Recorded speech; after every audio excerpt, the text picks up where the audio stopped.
Hi everyone, and welcome to Otakusphere Weekly, episode 26, the right before Christmas episode. I'm Karen, and with me tonight are Life Song.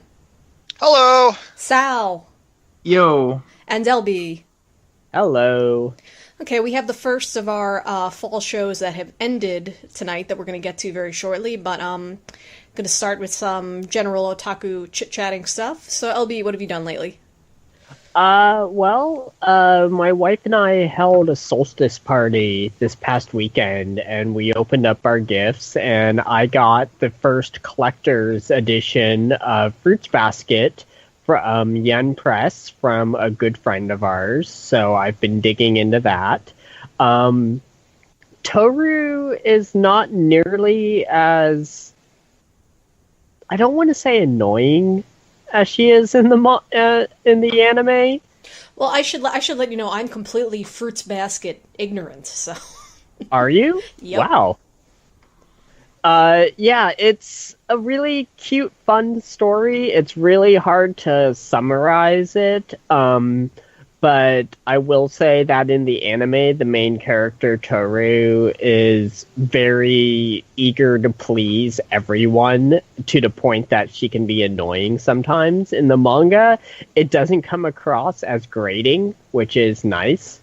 You can't hear her voice. I've seen the anime enough times that when I read the words, I hear the voice in my head. But let me ask a question, though. I think Fruits Basket was put out like a decade or a decade and a half ago by Tokyo Pop, was it? Yeah. So, and then they lost the license when they went under, and Yen Press picked it back up just recently. So are these like omnibus editions or what? Yeah, they're omnibuses. Oh, that's cool. Okay, because if I was going to pick it up, I'd be much more likely to pick it up in omnibus form than having to buy every individual volume, especially because I think that series is like over 20 volumes at least. Yeah, it is. So yeah, definitely the collector's editions is a good way to go. And then the other thing I have is actually not anime or manga related. I know, shock and all. You're not allowed. You're kicked off the podcast now. I, on a lark, decided to turn on Netflix, and I checked out this show that only has 2 seasons out right now called Gallivant. It's a fantasy musical comedy.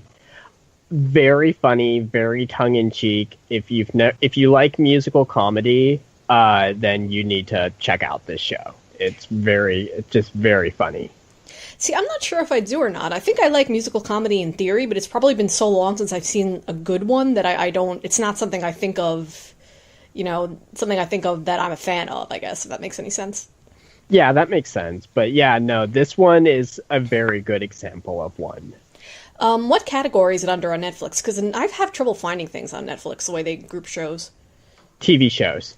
Oh, okay, well, but is it like under comedy? I guess it would be under comedy. Yeah, comedy. Okay, I'll take a look for that. Netflix, where productivity goes to die. Exactly. But, I know that's going to happen anyway, so there's no point in trying to resist. Once you got a Funimation account, a Crunchyroll account, a Hulu account, I mean, what's a Netflix account? Exactly. Yeah. Just another drop in the bucket of never getting anything done again, except watching stuff. Sal, I think you had some stuff you wanted to mention? Yeah, yeah. Right when I started my break, I decided to actually check out both Please Teacher and Please Twins, since they're both on Crunchyroll. Mm-hmm. How'd you feel about it? I'll let you talk first, then I'll share my impressions. Let's see. Having watched the show that from 2012, Waiting in the Summer, that was supposed to be like a spiritual sequel to the Please Teacher, since it had the artist and the writer from both Please and Twins. Like, it's kind of amazing to see the parallels between those 3 shows. Like, it was artist, writer, and director, right? Yeah, I believe so. The director was different, because the director for Waiting in the Summer was the guy that did Toradora and Anohana. Oh, my mistake. Whereas Please Teacher and Please Twins director is a different person. I forgot the name. I looked it up recently, so. Interesting. No, that's cool. I was under the impression it was all 3, so that's good to know. So how'd you like them? Oh yeah, but I was saying I love because I love how all three of them they all start off as like the romance comedy, with a bit of etchiness thrown in, but then you have like this serious drama with a bunch of the characters like kind of getting to know each other in different ways, along with facing like other moments like rejections or a character hooking up with one character that another character had a crush with. So I was kind of glad to see that both Police Teacher and Twins dealt with these themes as well. Okay, I have my knowledge of these shows is also limited because there are more shows. To sum it up quickly for Teacher, it was like the teacher in the show was like an alien from another planet. She's part of some group that's meant to monitor humanity. Yeah, that's about what I know about it. Yeah, but, and basically the main character found out, and they got into a situation where they. Into some misunderstanding where they got caught by the school where they had to pretend to be married, which was okay because the main character in that show, despite being a high school student, he was actually 18 because he had this condition where he passes out at random moments. And at one point he passed out for I think it was like 3 years. I hate it when that happens. But despite that, he still looks like he's 15, even though he's technically 18. And so. Yeah, one of those nice anime workarounds, because technically they can get married, ha ha ha. Yeah, but, and then Twins, it's in the same universe, but it has to do with the main character where these two girls end up living with him, and one of them happens to be his twin sister, and they're kind of trying to figure that out throughout the whole show, like which one is the twin and which one is the non-related one. Right, and this is one of those series, and I'm surprised now that I think about it, how many of these there are, where I've seen bits and pieces of it because Wilson has watched it, but I was always doing something else at the time. So I remember seeing little bits of Please Teacher and thinking, oh, this actually looks interesting. I could see myself coming back and like watching this in entirety, but then when he got up to Please Twins, I was just like, it just seemed really repetitive to me, and I asked Wilson, I was like, is it just me, or does this show seem really not as good as the one you were watching before? And he's like, no, it's not just you, and then he stopped watching it, so... Yeah. Did you think Please Twins was as good as Please Teacher, or would you see it as kind of one package? It's an entirely different beast. For me, it was an entirely different beast, just because. But it had those similar themes and stuff. Like it had the show similar themes, but like overall, I enjoyed both shows. Okay, that's cool. And I think there was something else you wanted to mention, right? Oh yeah, I started playing through The Legend of Hero Trails of Cold Steel 2 again, like the sequel to Trails of Cold Steel. Wait, so there's a previous... Okay, there was like a precursor to that series that was on PSP, right? Yes, Trails in the Sky. Trails in the Sky. Then there's Legends of Cold Steel 1 and 2, and then there's going to be a 3 also, right? Mm-hmm. Yes, for PS4. Okay, I'm trying to keep track of what's going on with that series, because I know that's one I've had my eye on playing eventually. But why are you playing 2 again? You just can't wait for 3? And Oh no, I never beat 2. Oh, okay, I didn't realize. I got it at launch, but then had to take care of. Was busy, so I couldn't really dive into it. Because it's the type of game like when you play it, you're gonna immerse yourself in it, just like with Persona or any game that's like a time sink. Oh, hells yeah. I should just mention, when Persona comes out in the spring, Persona 5, I probably cannot allow myself to play that until certain things get done. Otherwise, just, yeah. Anyway, but I digress about Trails of Cold Steel. But so far, like, what I really love about the game is just how they take everything, all this mechanics from the first game and just make them even better, even more ridiculous, like, is the fact that you start off at level 40 in this game, meaning and you have all your abilities from the previous game, so now like the difficulty and stuff is ramped up even more. Wait, did you carry over data, or? Oh, there's a carryover, but it only affects like, you get certain items transferred over. Mm-hmm. Then there's like these bonding choices you make throughout the game that if you transfer over the data, like when you reunite with certain party members, they'll reference those events. Oh, that's cool. Oh, kind of like Dragon Age or not as advanced. Like it only happens for like one segment. That's it. Okay. It's still cool if they did it at all. You mentioned at one point when talking about the series that the magic using system is kind of like Final Fantasy VII with materia. Yes. Can you tell me any more about that? Because that's the part that's intriguing to me. Oh, basically in the Legend of Heroes world, like everything in the world is powered by this energy called orbiment energy that is gathered from these crystals called sepith, which they're crafted into like the magic stones used for magic, the energy that powers cars, computers, airships, everything in that world. And do you actually like equip these crystals in your armor and stuff like that? Yes. In Trails in the Skies, you would equip them onto these pocket watches that let you cast magic. In this game, you use this thing called the Arcus systems, like a cell phone that kind of besides doing the typical cell phone stuff, it allows you and the other people with the Arcus to fight in a synchronized way without even having to communicate with each other. Okay. So it kind of lets read each other's movements easily, but you can equip the orbs in through the Arcus, and that affects what spells you can use and stuff. And you basically craft them by collecting sepith crystals that you get from killing enemies and stuff. Yay, item collection. Okay. That always makes me happy. Yeah, but usually it doesn't take forever, because usually most enemies would drop, like, I would say at least 10 crystals or more, so it doesn't take that long to gather the crystals you need to craft the spells you need. Let me ask you a question. If you want to play Legends of Cold Steel, the current series, the one that's on Vita, if you haven't played the PSP series, does it really matter? Oh, that's only before. With the Legend of Heroes series in general, you don't have to play them in order to actually get the whole story. You just have to start at the beginning of whatever saga that game is based on. Okay, I may have asked you that before. I'm sorry if I did. Yeah. But, So you can play Cold Steel 1 and not have played Trails in the Skies, which is kind of the case with me. So. Okay, cool.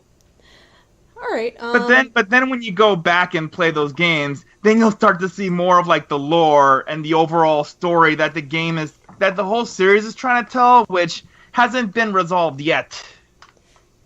Okay, my interest in the series is definitely growing the more I hear you talk about it.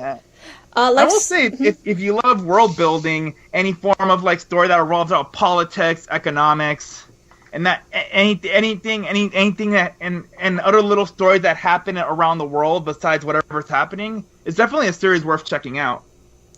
Yep, I am psyched. Let's see. Lexon, I don't think you had anything in particular you wanted to mention this week, right? You're just keeping up with what's airing? Yeah, I keep up with what's airing, and I've gotten back and watched a little bit of old anime. I don't need to talk about it now, though. Okay. So save that for a future installment, I guess. I wanted to mention that we discussed the Sword Art Online games last time. Wilson has since beaten Hollow Fragment, played through Lost Song, and is now on to Hollow Realization. He was just going to go from Hollow Fragment to Hollow Realization, but then he realized that Lost Song actually is part of the same continuity, so he went back and played that too. So, sorry. So my TV has been like a constant Sword Art Online fest for the past couple of weeks. But what's funny about Hollow Realization is that he seems to have decided that the objective in the game is to put all the girls into wedding dresses, and I include Kirito as one of the girls because his version of Kirito is female for some reason. So whenever I look up at the screen, he's playing. It's like Asuna and Kirito running around in a wedding dress, and like Liz has like a bridesmaid's dress or something, so she's like halfway there. So to be fair, half of the advertisements I've seen for it are basically that. Yeah. Oh, so he's playing correctly, in other words. Right. Yeah. And speaking of games, I just got the dungeon crawling itch the other day, and I was like, I've got to play some kind of dungeon crawler. I don't even care if it's good. So I picked up Operation Abyss, which is a dungeon crawler for the Vita that I've actually had for a while, but I just never got around to playing it. It's it's not really the sequel to Demon Gaze, because it's not the same story, but it's the same, it's the same team. It's the next dungeon crawler they made after Demon Gaze, and I like Demon Gaze, even though I actually technically haven't beaten the final boss. Maybe someday. But it's interesting in that it's a dungeon crawler, but it's sci-fi instead of fantasy, and it doesn't really make that big a difference. I mean, it's basically like a new coat of paint more than anything else. But like, it kind of bothers me that like when you get treasure chests in this game, they're not chests, they're like code chips, and you have to like hack them or something, and then the items are added to your hard drive, and I'm just like, but I want a treasure chest. But I don't know. I like it so far, and what's really cool is that you can customize your whole party. Like the customization isn't as good as I would like, but that's just because I'm insane. Like it's actually pretty in depth. So it was. I don't think I've ever had a dungeon crawler before where I could customize my whole party, like down to their hair and eye color and their outfits and stuff like that. So that's really cool. I like getting really invested in all my little character personalities. So I assume I'm probably gonna keep up with Operation Abyss for a while, at least until I decide I can't stand dungeons anymore, because that does eventually happen. Go to I love dungeons. Oh, I can't look at another dungeon for another 3 months. Yeah. Okay, so that was everything I wanted to mention before we get to anime, so let's move on to the animus. Starting with the shows that have concluded recently, like Izetta the Last Witch, episodes 11 and 12.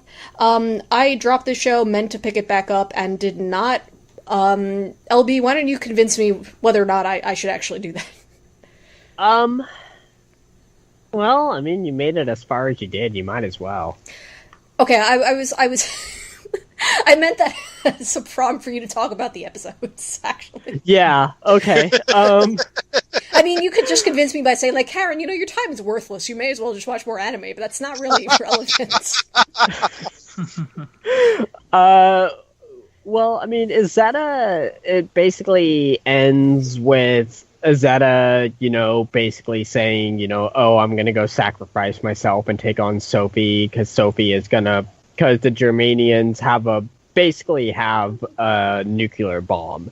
They have, it's accepted as a magic bomb. It's a bomb powered by magic that can blow a country off the face of the earth, and they plan on demonstrating this power at a meeting with all the other countries and showing why they should be surrendering to the Germanians. So Izetta goes off to fight Sophie, and they have their big aerial battle, which I have to admit, the aerial battle itself was kind of cool. I liked it.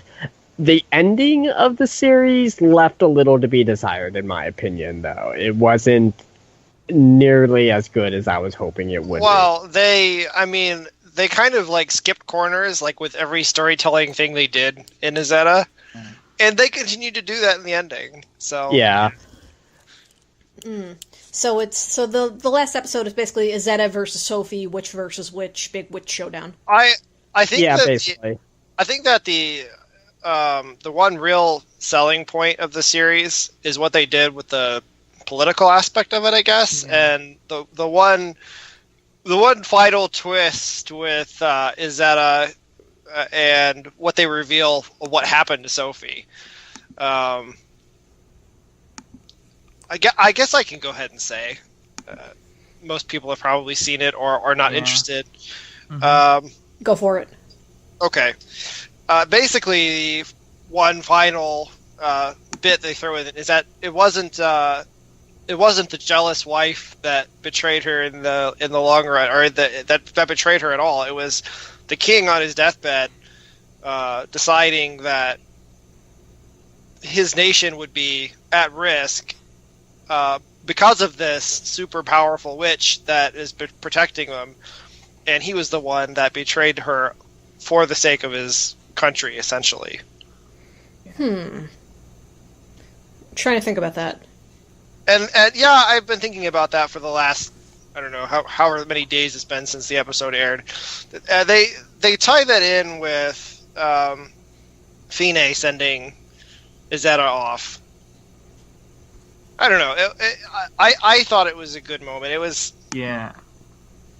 maybe a little rushed, but I liked it. But that kind of explains Izetta in general, right? Yeah, basically, it's a story that it could have been possibly one of the best shows of the year had it been a 24 episode series. Or even if it just had better directing in general. It took too many shortcuts, I think. Yeah. There's one thing about the ending of Izetta that bugs me to no end, though. And maybe you guys can help me out with this. Basically, the way the battle ends is that Izetta and Sophie suck up all the magic in the world and create these two huge magic balls that they basically use to explode each other. even though it was the type of thing you only ever see in anime original stories, and it makes you just want to cry. Like, why did they do this? Why? Well, the thing is that they did this to stop a missile that could blow up an entire country. But wouldn't the force of these two giant, huge magic ball explosions do pretty much the same amount of damage as that one missile? The only saving grace here is that it's magic. Also, they were in the middle of the ocean. There were no towns or anything around when they were fighting. I'm still stuck on the fact that Izetta could pull all the magic out of the ley lines in the world, because based how they... Yeah, she's not... She's cheating. They're both cheating. They have these little stone thingies that they can use. Yeah, at the cost of their life, basically. Yeah, they can use magic without the ley lines. I don't know. That just kind of... I know my opinion is very tenuous without having even seen these episodes, but that just sounds like a betrayal of the premise, kind of. Yeah, it kind of was. Then they're like, well, she's the last witch, haha. They do the title drop. It's like, yeah. I saw where they were going with it, so I wasn't too upset. The way they did it, it was silly. I mean, silly is being generous. So it wasn't just me who saw that. No, I like what they I like what they did with the political aspect of the show, even though it was rushed. Is that a side of the show with the magic?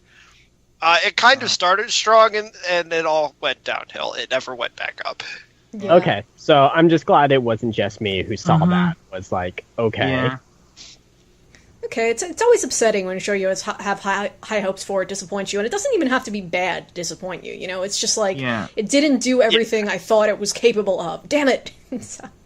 Yeah, I'm still happy I watched it just because I did get something out of it, but I definitely didn't get everything I was hoping to get out of it. Yeah. Yeah, it's not a series that I ever plan on watching again. Oh, I will say that one additional thing, and this just amused me more than anything else, was the German and his role and his he gets this little line in about, of course, they're talking about sacrifice and the importance of sacrificing for their nation, and he gets this one little line in, like, of course I'm looking out for myself as the number one.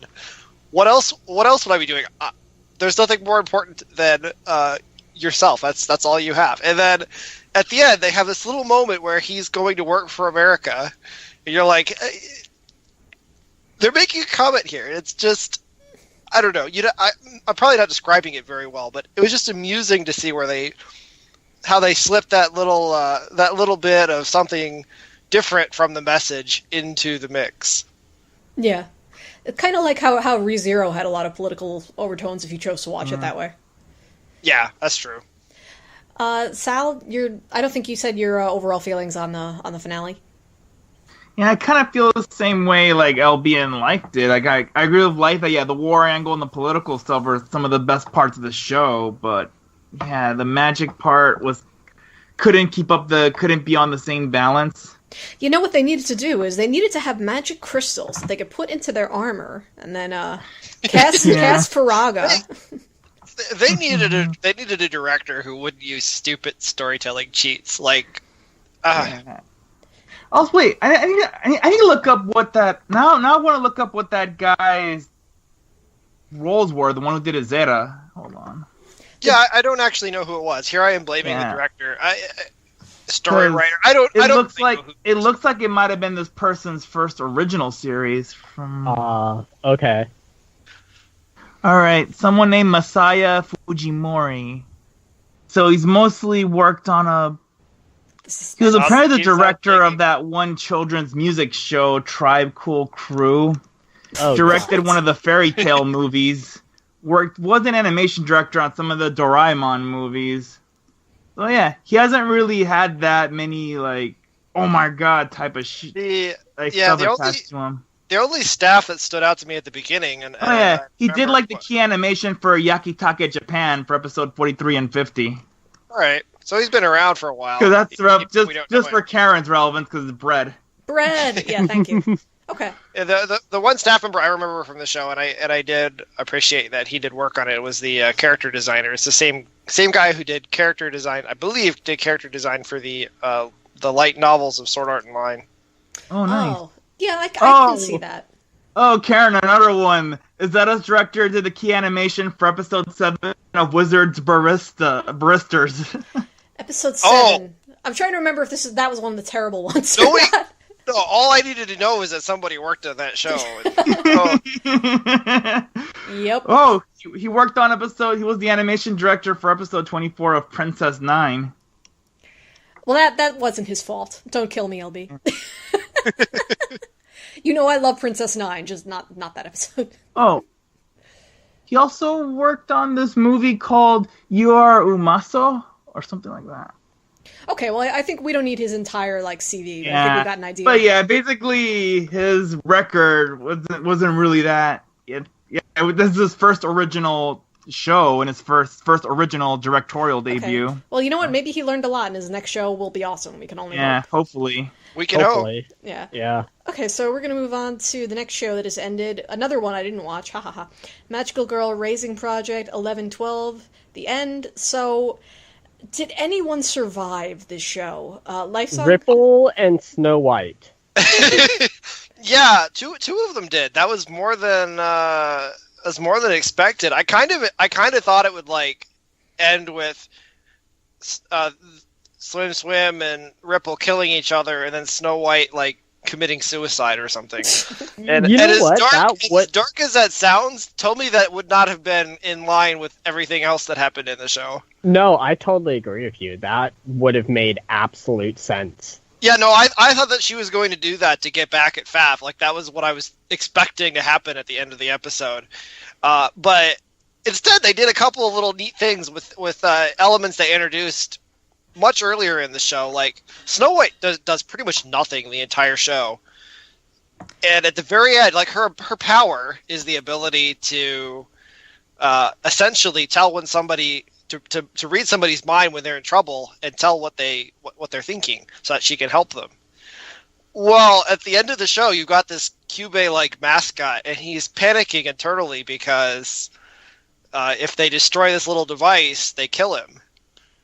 Well, she's reading his mind, and so they destroy the little device, and they kill the little mascot. And it's just the one really satisfying death, I guess, of the show.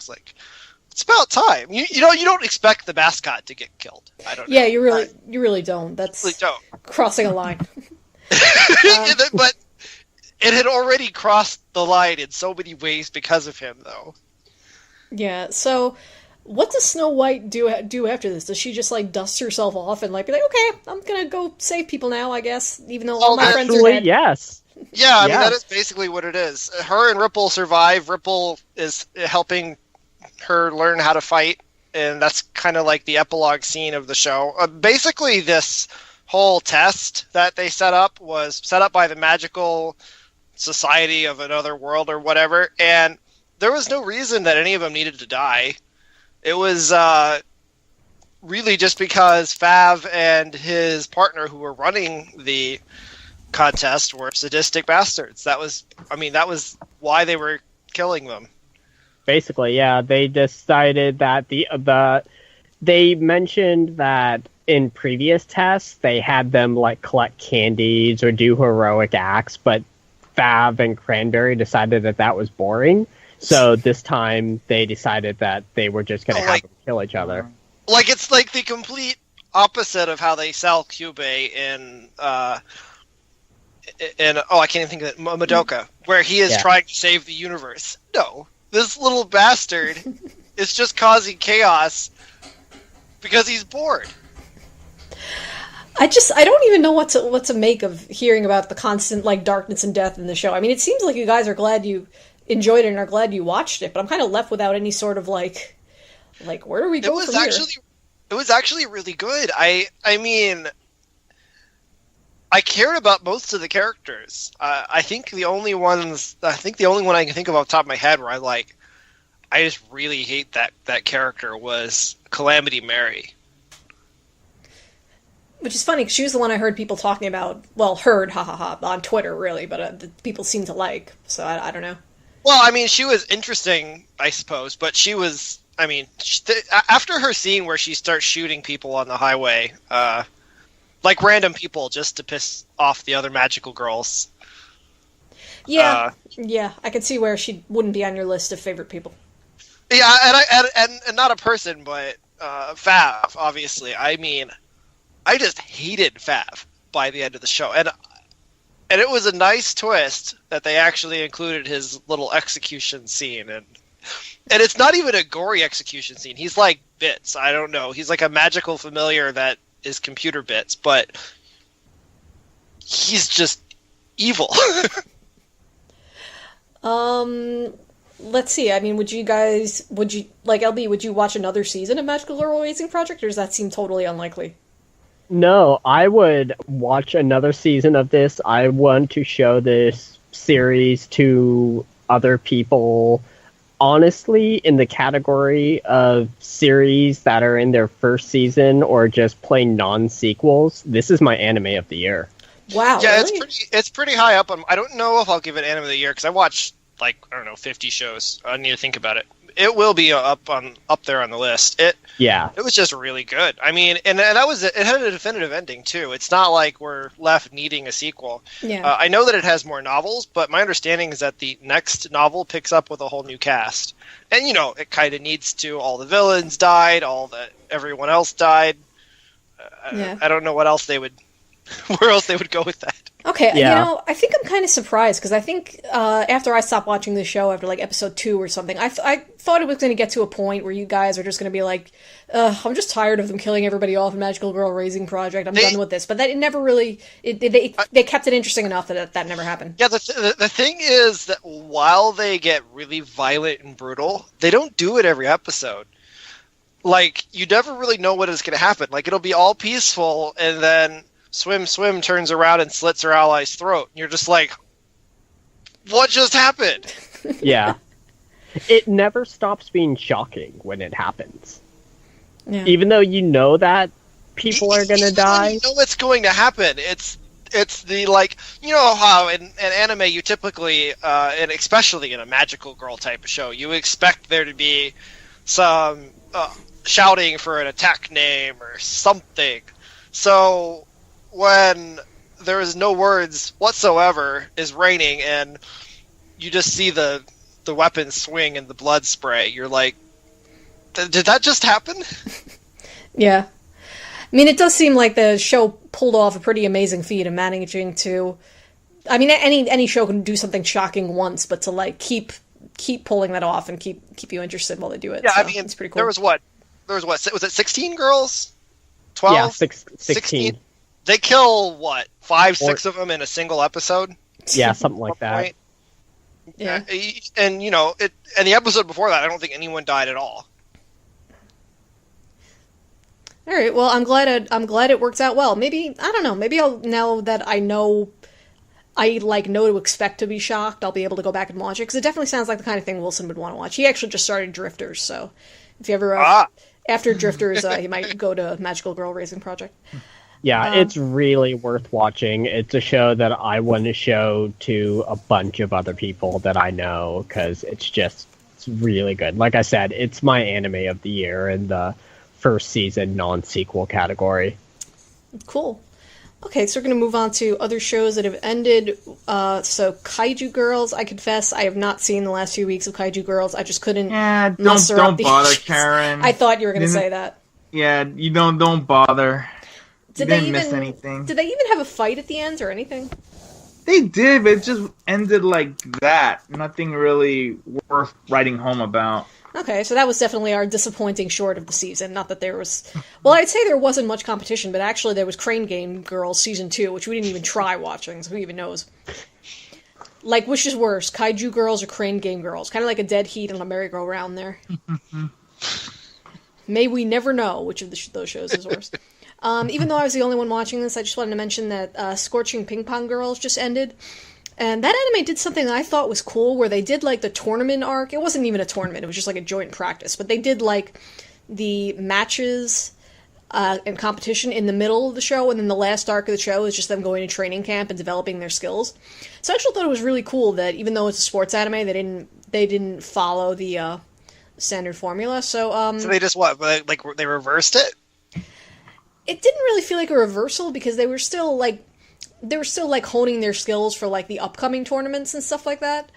But I kind of felt like instead of trying to cram too much into 12 episodes, they realized they only had enough time to do one like major match, and they put it in the beginning instead of at the end. So I thought it was really, really cool. Like it's just a well-directed show in general, like the way they just the way they portray the girls playing ping pong and everything like that. And I don't know if I want to say it was underappreciated, because definitely people I saw online were talking about it, but definitely worth checking out if you like sports anime. Because honestly, like, there's a bit of a fan service angle, but not that much. Like, the story would probably be 90% the same if they were all guys in high school. So it's really a sports anime. So okay, I think that's everything that has ended this week. Obviously, we've got a lot of endings coming up, but for now, let's get back to stuff that's still airing. Yuri on Ice episodes 10 and 11. So basically, Yuri on Ice episode 10, everybody who was like Victor and Yuri fangirling was like, "Oh my god, they're getting married now! This is the best thing ever!" And that they went nuts. And then in episode 11, when it looks like Yuri's thinking, well, after this competition, maybe you shouldn't be my coach anymore, then everyone was like, "No!" So it's been kind of amusing to watch. As to what I actually thought of the episodes, yeah, I kind of feel like with Yuri on Ice, like, the experience of watching the show has been, like, so overshadowed by, like, Yuri on Ice taking over the internet that it's kind of made it difficult for me to focus on how I feel about the show. Like, it's kind of the same with Game of Thrones, that if you watch Game of Thrones, like, half the experience of watching the show is just seeing all the internet memes that come out about it and stuff, and it makes it hard to actually be like, wait, did I even like that episode? So, LB, what'd you think of these couple episodes? I actually am lucky in that I have not been paying attention to Twitter, like, hardly at all for, like, the last few months. That's not lucky, that's smart. Yeah, so I have been insulated from most of the Yuri on Ice fan squeeing that goes on a weekly basis. So I've been able to enjoy it just, on my own on its own merits. I really enjoyed the quote-unquote wedding scene in episode 10. I thought that it was really well done. I thought it was really sweet. My favorite part of that episode, though, was during the closing credits when they showed pictures from the drunken dance-off. Yeah, that was genius. And what's great about it is if you go back and watch the first episode, it makes more sense now. Yeah, that was hilarious. I loved that. I thought it was so good. The drunken dance is great. Yeah, so, and then episode 11, it was back to the status quo, except for JJ just choked hard. And that was like, especially especially before that, they were implying, he's going to be the main skater everyone has to watch out for. And he chokes. It's like, wow. Yeah, see, I don't know how I feel about that, because on the one hand, like, you can't say that doesn't happen, that athletes won't choke under pressure, but it just kind of seemed like they didn't really... It just seemed to come out of nowhere that even though I kind of wanted him to choke, because I wanted Yuri to win, of course, when it happened, I was like, he's choking so badly, it's like, and so out of nowhere, this feels wrong. Like, it's not even like what I wanted to see. From the looks of it, it seemed that it could have been from the wedding proposal where he told his fiance that they were going to get married when he became number one and won everything. Yeah, if it was, that's kind of so sweet, maybe it was that whole thing, like, what if she thinks different? What if she thinks badly of me if I don't meet that expectation? I think that's what they were going for, because at the end she's the one that's up cheering him on. Yeah. Mm-hmm. Let's see. Lysol, these two episodes in general? I'm really tired of the way everything works in the show. Like, can they do something other than falling over or messing up on jumps? Like, every single ice skating thing, it's like, I know what's going to go wrong here. Yeah, and also, I should mention, I didn't like the way, even though JJ completely choked, his score was barely any lower than Yuri's. That didn't make sense to me. Like, I mean, I know figure skating scoring is complicated and everything, but that just seemed like something was definitely wrong. I have completely given up on the scoring. It hasn't made sense to me from the beginning. Yeah. I don't know. I'm still moderately enjoying the show. I am very tired of the ice skating itself. I don't know what that says of my overall experience with the show, but I wasn't going to mention this, but what do you think about the fact that in the Crunchyroll Anime Awards they nominated Yuri on Ice for Best Animation? Yeah, I was like, wow. I was laughing. I'm sorry. That's mean of me. Well, I think I just answered the question. Yeah. I don't know. What else? I need to know. Is there at least something in there that should be in there? The only nomination they gave Flip Flappers was for animation. So. Oh, okay. Well, I mean, it does deserve that one. That's a shame. That's all it got. I think bitching about the Crunchyroll Awards could be its own podcast, but probably one we'll be better and happier human beings if we don't do it. So I ought to see what they actually did first. Yeah, maybe we'll discuss it another time. Okay, so as we speak, the finale of Yuri on Ice has just aired, so we're gonna catch up. We'll have that the end of the show for next time. Anything else anyone wanted to mention? Oh, Sal, I'm sorry, I didn't ask for your overall thoughts. Like everyone else, I enjoyed both episodes overall, and I still love that all the competitors still have like a kind of like a bond, like a friendly bond, despite everyone trying to put their everything on the line to win this. I don't know. I don't know if that bond really extends to JJ so much. I think when he choked, everybody's just watching like, yep. I'm okay with this. Some of the random moments, like I think the scene with Yuri, with Victor, and I think it was the guy from Switzerland, like when they're at the hotel. Let's see. The part where Yuri was rooting for Yuri and during one of his segments. Oh, that reminds me of something I wanted to ask about the show before we move on.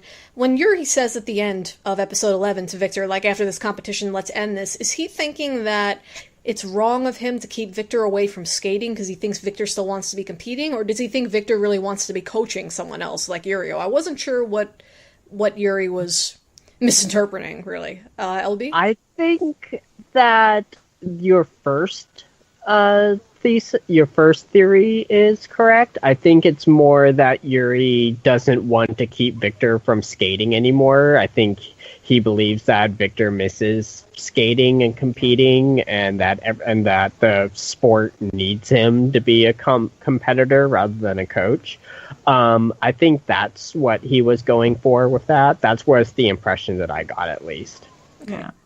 Me too. That's more or less what I got out of it. I mean, because wasn't Victor feeling very nostalgic when he was watching? It was the guy who represented Switzerland, right?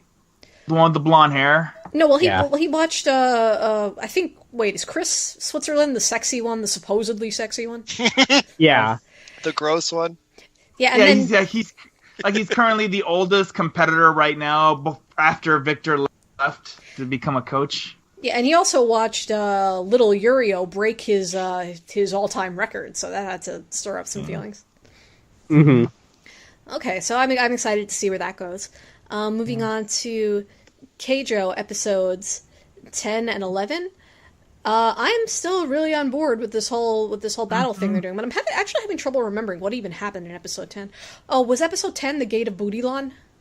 Yes. Yes. How could I forget the Gate of Bootylan? Okay. Yes. All right. I was wondering about this for a while because ever since they showed that in the opening and Sal called my attention to it, I was like, but how are they going to do that? Because even on this show, as ridiculous as this is, she just like opens a magic portal and butts come out. That's just not going to work. And they found a way to make it work. They did it. Yeah. It worked. It was glorious. Yeah. So as enjoyable as episode 10 was, like, I pretty much knew in advance that oh shoot, what's her name? Aoba? Gate of Bootylan girl, that she was going to have to lose just so we could have the third match. But I was still pissed off when it happened. I was like, oh, come on. She does so many cool... Every time she shines, it's just, boom. Something happens or she loses. We knew she was going to lose because she had to lose, but she calculated the match so perfectly. Mm-hmm. She just failed to account for drill boobs. Yeah. Moving the water out of the way. And changing the laws of physics so that she would hit the water first. Yeah, no one ever accounts for drill boobs. It's kind of like no one ever expects the Spanish Inquisition. Yeah. Same principle. And then we get in episode 11, they do the fight on the castle, which I think is actually a really, really cool fight. The chi-butt power. Oh, the one where she uses, like, I don't know, Chinese martial arts or something? Or she's using, it's like the Quilong, like the tea, like the Chinese tea manipulation. Basically. Yeah. It's basically magic, right? Yeah, basically. Okay. Oh man, I wasn't that into the other two. I mean, okay, they combined and became like a giant sort of Keijo robot, which was cool. But like, so dumb. I thought the boob flash was lame. I was like, oh come on, you're not getting me with that. So, I mean, yeah, it was pretty. I mostly just remember the other fight. I barely even remember their fight. Yeah. Yeah. So it was random with that one girl kind of like hit that person over her boobs like a samurai and sheeping their sword. That was kind of random. That's right. They introduced the new girl. Yeah. She is new, right? Well, I think she's been there all along, and I think she was. Yeah, like Karen said, she was there all along, but she never got much screen time until this match. Because I think that's the first time I saw her. Yeah, I don't remember seeing her fight before. I think I'd remember if somebody were using their boobs as a samurai sword to throw people. Oh yeah, and the one who was knocking people, the pink-haired one who was knocking people unconscious in the first or second episode, I think her name's Kawaii. Isn't she the one who says something about like wanting a boyfriend, and the other girls kind of like mock her for it? Oh yeah, that did happen. It's kind of funny because she mentions, I think she's the only one who's mentioned any sort of romantic interest so far, and the other girls basically treat it like, haha, that's so quaint. Yeah, they did do that. Also, I was really wondering how she was supposed to fight without being able to use her, like, butt concussion technique. I guess she was just using a really fast butt attack without giving people concussions. I don't know. But I don't know. I guess I was a little bit disappointed with episode 11 because there was nothing really cool like the gated booty line. Yeah. Oh well, maybe 12 will bring it back for us. Yeah, it's gonna be the fun. I guess it's gonna be the season finale. Yep. Do you think the show? I did. I'm sorry. I did get a pretty good laugh when. What is the main girl's name? Alba? No, Alba's Nozomi. Nozomi, yeah. Where the girl she's going up against is all, you don't even understand the technique to my butt or whatever. What is her exact quote? I wish I remembered it. I know I was falling out of my seat laughing. Was it the part where she put her face in her butt and she gets the feel of her butt? Okay, challenge accepted. Yeah, the interesting Can't use my hands, so I guess I'll just stick my face in there. Yeah, and the interesting thing is, you've got Alba, who's kind of like the awesome by analysis character, and that she predicts everything, but Nozomi's kind of got that too. Like, she would be notable in that respect if it weren't for the fact that Alba's on the same show. So. Yeah, except that Alba is incredible. Yeah, Alba can actually copy the move. Poor Alba, though. She's not allowed to win. Well, I think when they move on to their professional Keijo career, and she has all the information beforehand on who she's going to be fighting, yeah, she's going to be invincible at that point. No one else is ever going to win. Sorry, Nozomi. So. Well, I can live with that after this. I guess if anything, like, maybe your friend that reads the manga could ask if Alba ever wins. I might actually go read the manga myself and be like, okay, I must read until Alba wins. I gotta find that. I gotta find that chapter. There are worse ways to spend your time. Okay, so we're going to move on to Flip Flappers, episode 10 and 11. We kind of got pretty much the whole backstory. We found out that Mimi, the original test subject, was Kokona's mother. It's not stated outright, but it's pretty strongly implied that Salt is Kokona's father, and Papika was one of the original test subjects in the same program that Yayaka is in, but for some reason, the one thing we still don't know is why Papika apparently grew up and then regressed back to her 14-year-old self. We still don't know why that is, but yeah, we don't really know what happened after Mimi, I guess, her dark side came out the first time. Yeah, and just so many interesting things happened in these couple episodes. Like, the creepy, like, Klansman people, like the ones who Yayaka and the twins were working for, like, Mimi just takes them out like it's nothing. Like, I thought they were going to be around to the bitter end, but nope. No, I felt like I was watching like End of Evangelion or something when that stuff went down. Yeah, there were a lot of Evangelion vibes in this episode. Like, I almost feel dumb saying that because Evangelion was kind of so seminal to modern anime that it's like so many anime reference Evangelion on some level that it's almost like annoying to point them all out. But like, I felt that vibe really strongly this time. Yeah, but I don't know that I've actually felt the End of Evangelion vibe. Like specifically, this felt like the end of Evangelion, the movies. Yeah. Or like everyone turned into primordial ooze or something. Well, she turned them into flowers. Or greenery. They weren't flowers. What were they? Clovers, like, I think. Shrubbery. Clovers? Actually, It was actually kind of terrifying to watch in a weird sort of way. yeah, you would not have think that killing people by plants would be that scary, but So is Flip Flapper going to be like one core and it's going to end next week, or is it going to be longer? it's actually It's gotta be. 13 episodes. Oh, do we have 2 more? Yeah, I believe so. Oh, that makes me a little more relieved. I was thinking they had to sum it up in one more episode, and I was not really like. I think I follow the story, but there's like the themes, some of the themes at play. I'm like, how are they going to tie all this together in one episode? Yeah, I'm just kind of trying to figure out. So they're trying to. I'm still not even really entirely sure what the bad guys in the show were trying to do. Like, they were trying to merge pure illusion in the real world so they could have all their fantasies come true or something? They were trying to bring Mimi back and bring, pure illusion to the real world for everyone, essentially. So now Mimi's kind of become like the goddess of pure illusion. She can pretty much do like whatever she wants. I think she always was. That's where I'm confused a little bit. Yeah, like, I guess we still don't really know where Mimi came from, and I wonder if they're actually going to answer that. Yeah, I don't know. I don't know if that's important. I mean, it's obviously a vital portion of the show. I just don't know that it's. I don't know if they need to explain that. Yeah, it's just I feel like I have to have some idea of like where pure illusion comes from. Like, is it? I feel like I need to have more information about pure illusion, or else I'm not going to feel completely satisfied with the series.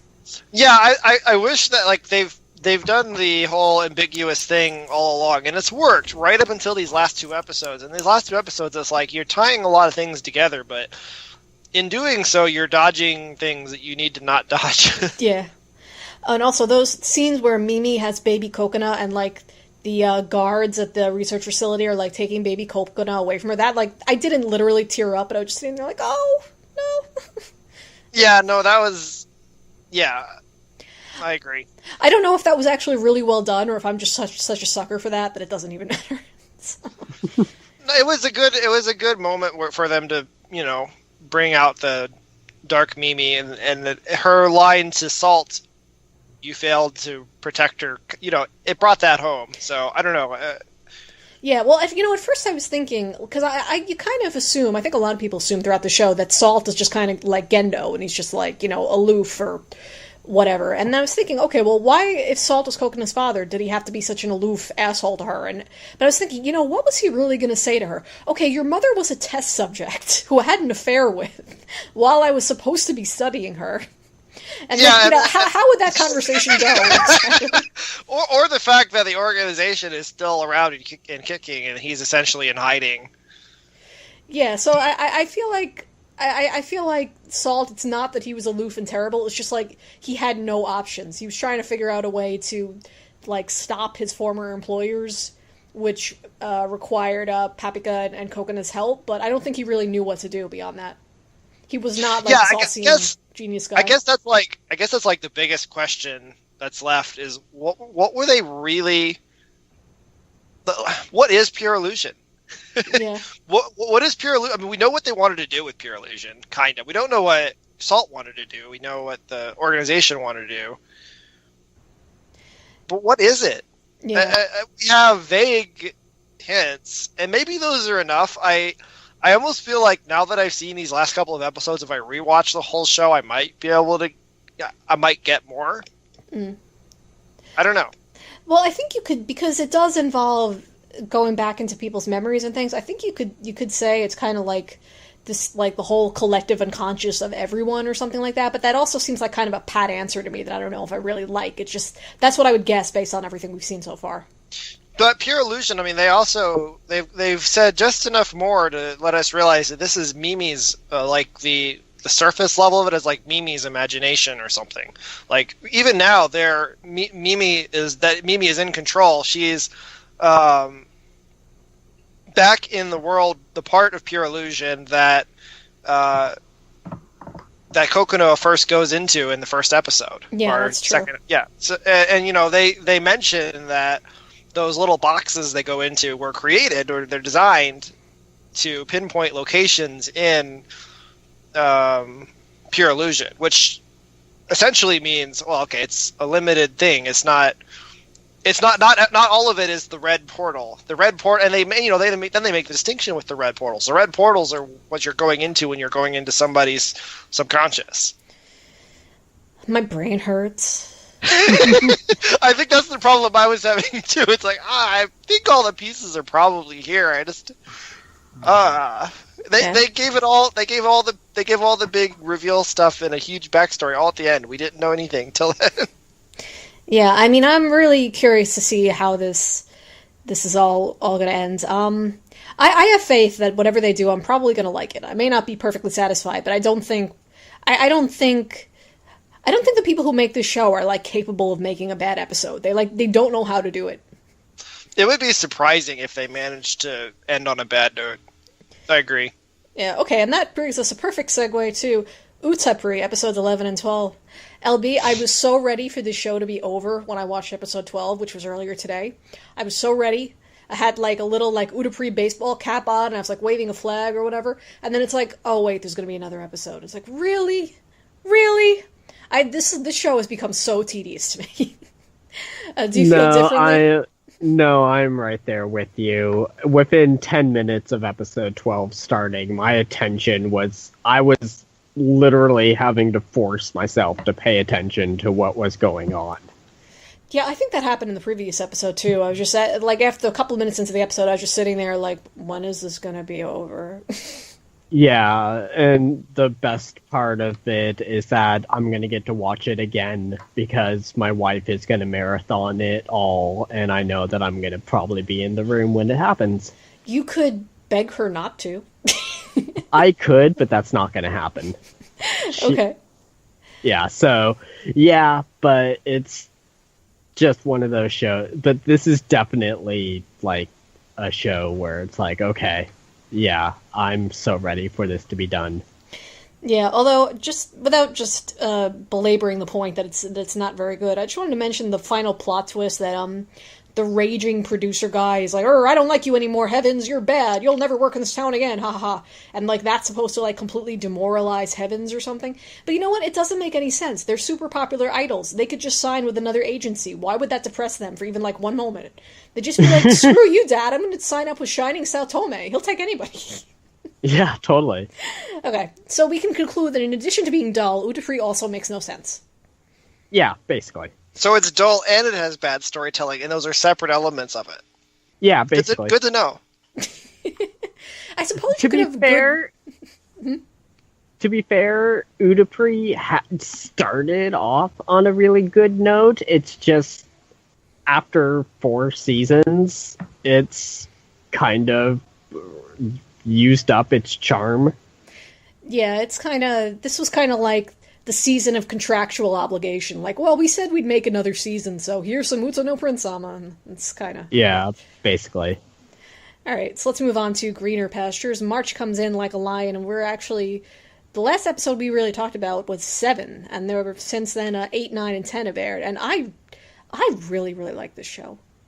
This might be maybe contender for my show of the year, although that becomes complicated because it's 2 core, so it won't actually end in 2016, but... Is it 2 cores? Yeah.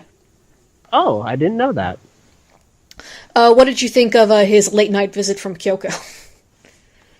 I thought that scene was alright. Sorry, I got distracted by something. Really, my primary notes were focusing on those stupid singing shogi cats, which I still think are really creepy. I just have to say, whenever those What? things... Okay, they have this these computer animated shogi cats who explain how the different shogi pieces move and everything. Like they explain terminology for the ignorant viewers. Okay. Yeah. But and they're just really creepy. But for some reason, whenever that sequence is on, my daughter is riveted. She stands up and looks at the TV like, "Oh my god, what is this awesome shit? This is so cool." So at least one person in the world really enjoys those shogi cats. But anyway, you were saying. Yeah, and then my other note is that in episode 9, I believe, the whole story about the older shogi player who is gonna retire if Ray beats him, and then naturally he loses. I felt no sympathy for him whatsoever, especially after he lost. And he's like, "No, I don't want to retire. My wife and daughter are going to make me do stuff around the house." And it's I think that was what was kind of nice about it, because you were expecting to kind of be sitting there feeling bad, and then see the guy quietly break down in tears after the match. But it turns out, he's a character in his own right. You don't need to feel sorry for him, So yeah. I don't know. So that was my primary things. But yeah, overall, I enjoyed the episodes, I guess. I just didn't... I know that quite a bit was revealed, especially regarding Ray's family life and his history with his stepsister, I suppose. So I think that was really interesting. Especially in episode 10, when they revealed how he got the shogi pieces as a gift, and the other kids didn't. Okay, I have to say that Ray's foster father has to be one of the worst parents in anime. But the funny thing is, he's a horrible, awful parent with terrible instincts who isn't actually you get the impression he means well and he loves his kids. He just has terrible judgment. Usually you think of bad anime parents, you think of Gendo Ikari, get in the robot, Shinji, I have no interest in your emotional well-being, or whatever. But this guy, actually loves his children, but he just thinks it's fine to, totally alienate his kids by treating his foster son, with more respect than his children, and just makes mistakes like that every day. So. Yeah. I don't know. I feel the characters in this show are flawed in interesting ways that we don't see too often. At least the male characters are anyway. Because you've got his foster father, and then you've got the old guy from episode 9 who we were expecting to feel sorry for, and then it turns out he's a Spitfire who's just kind of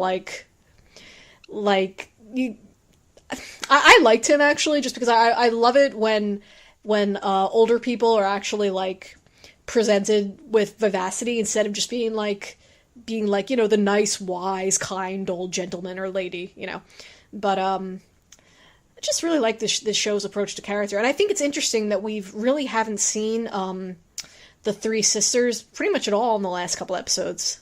Yeah, I miss them. I really like them. Yeah, I miss them too, but I think it's almost like Ray is going to some dark places, so if they were around, that would kind of change the tone. Yeah, I can understand that. But still, I miss them. They're awesome. Yeah, I don't know. Should we discuss the elephant in the room that it appears that Kyoko probably sexually abused him when he was a child? We can. Although I really don't know how much else you can say about it other than that. She's pretty evil. Yeah, pretty much. She's pretty evil, but I have to say, when she's on screen, I do find it pretty riveting.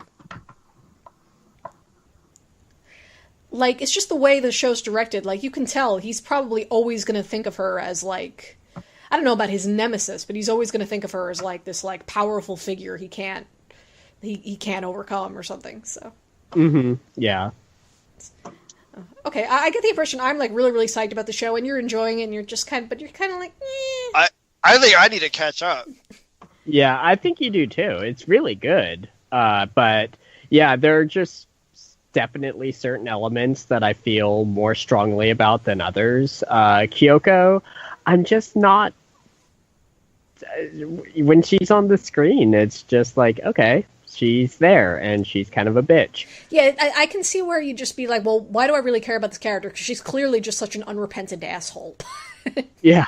But I feel like the way her, well, I don't want to say her childhood justifies it, because that's such a BS excuse always. But I mean, I still find her an interesting character, let's put it that way. Mm-hmm. So, okay, so I'm glad this show is continuing into next year, actually. So we're going to move on to Kiss Him, Not Me, 10 and 11. We actually have a little story arc with Mutsumi-san's brother, and let's see, I thought these 2 episodes were good. I like the fact that they kind of established how Mutsumi-san felt about Kai, because I felt like they were being deliberately vague about that for a while. But I don't really feel like I have that much to say about it, other than, well, that was a well done little mini arc. What about you, LB? Yeah, I basically feel the same way. My big note about these 2 episodes is Kai has 16 waifus. Are you kidding me? I don't even have that many, so that was my big note. Well, you need to aspire to be more like her. I do. Obviously. I can't be outdone like this. So my harem must grow. Well, that's your New Year's resolution. Yes. More waifus. Exactly. I'm still kind of not sure how I feel about Mutsumi, because I said from the beginning, considering he was the one who always treated her well, no matter what she looked like, I wanted to see the show eventually develop into a romance between the 2 of them. And it does kind of seem like that's happening, maybe, but I still don't really feel like they're going to end up together, like in any... I mean, I think it's probably going to end in an open-ended, like, well, we're all friends, ha ha ha, maybe someday we'll become more, ha ha ha, sort of way, and I don't know, I'm kind of feel weird about it now. I'm not sure how I would want this to end, ideally. Yeah, I think it's headed towards the typical open harem ending that we pretty much get, 95% of the time. And I think that I'm okay with that. I always, hope that they will give some kind of definitive ending, but I realize that that's probably just not going to happen. So, it would be nice to see a definitive ending of her ending up with anybody. I honestly don't care who at this point, but, it's not going to happen. Yeah. All right. Well, I think there's 1 episode left. So yeah. Hopefully, at least I'll tie it up in a nice way. Put a nice little bow around it.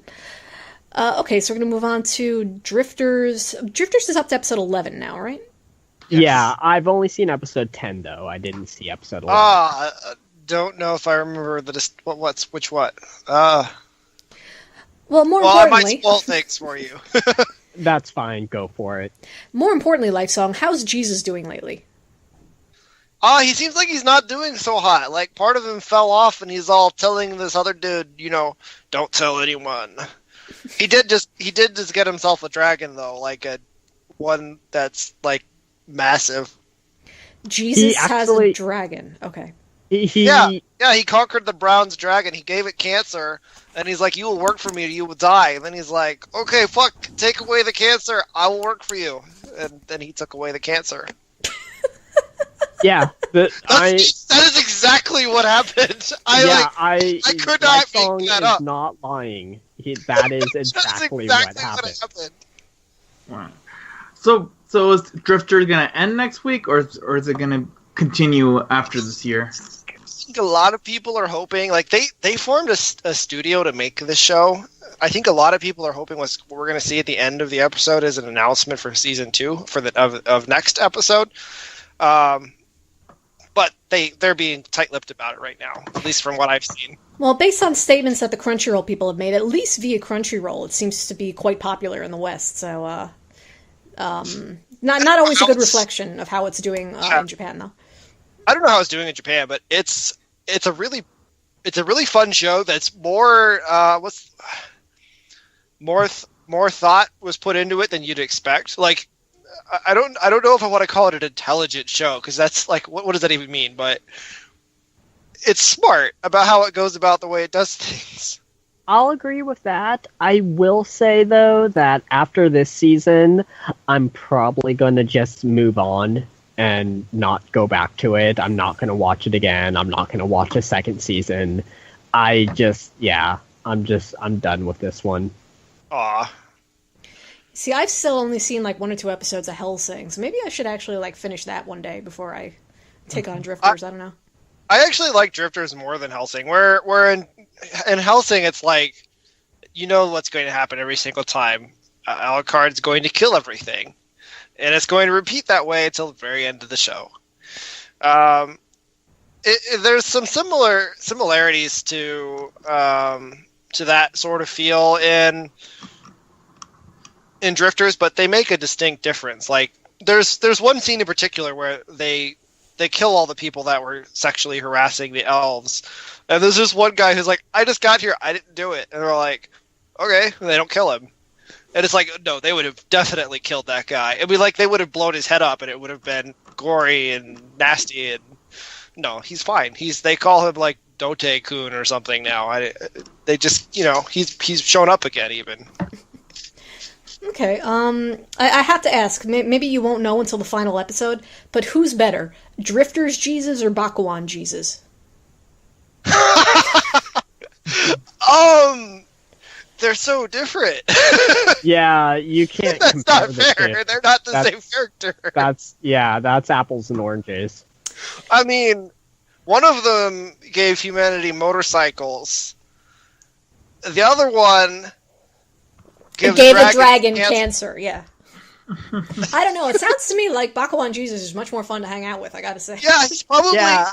He's not trying to end humanity, so I think I'd rather hang out with Bakuon Jesus.